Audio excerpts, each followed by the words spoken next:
La Belle et la Bête, d'après Jeanne-Marie Le Prince de Beaumont. Chapitre 1. Dans une petite ville vit un marchand très riche avec ses 6 enfants, 3 garçons et 3 filles. Ils ont tous les 6 une très bonne éducation, donnée par des maîtres spécialement choisis par le père, un homme cultivé. Les filles sont très belles, mais on admire surtout la cadette. On l'appelle la belle enfant, et naturellement ce nom provoque la jalousie des 2 sœurs. Cette cadette est plus belle que ses aînées, mais aussi meilleure. Ces 2 sœurs sont prétentieuses car elles sont riches. Elles jouent aux dames et ne veulent pas fréquenter les filles des autres marchands. Elles les méprisent un peu. Elles vont tous les jours au bal, au théâtre et aiment faire des promenades. Elles se moquent de leur cadette, car la belle passe ses journées à lire de bons livres. Comme les 3 filles sont riches, elles ont souvent des propositions de mariage de marchands importants. Mais les aînées refusent de les épouser. Elles veulent trouver un comte ou un duc. La belle, elle, répond qu'elle est trop jeune. Elle désire vivre chez son père pendant quelques années.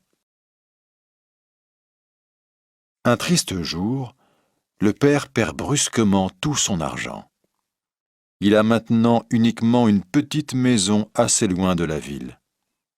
Il réunit ses enfants et dit, les larmes aux yeux, « Nous devons vivre maintenant dans notre petite maison de campagne, comme des paysans, pour ne pas mourir de faim. »« Non !» s'écrient les sœurs aînées. « Ne quittons pas la ville.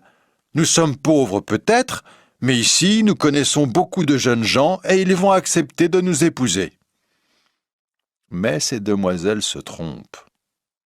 Leurs amis ne veulent plus les fréquenter car elles n'ont pas d'argent. De plus, à cause de leur orgueil, personne ne les aime.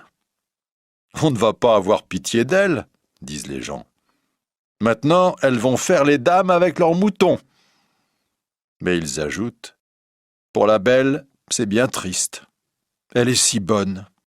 Elle parle aux pauvres gens avec beaucoup de gentillesse. Elle est douce et honnête. » Plusieurs jeunes hommes riches demandent alors sa main, mais elle dit non à tous.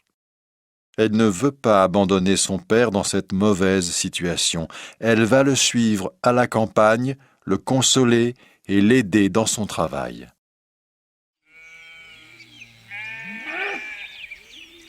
Une fois dans la maison de campagne, le marchand et ses 3 fils commencent à labourer la terre.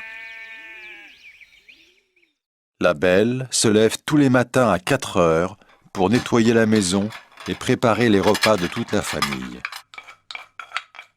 Au début, c'est difficile car elle n'a pas l'habitude de travailler dur.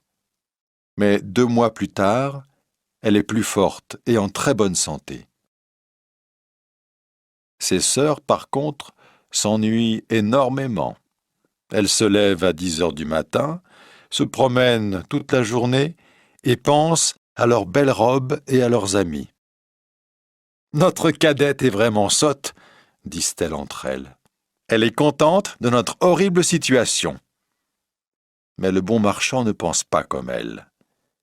Il admire le courage de la belle et aussi sa patience. En effet, ses sœurs ne l'aident jamais et l'insultent tout le temps.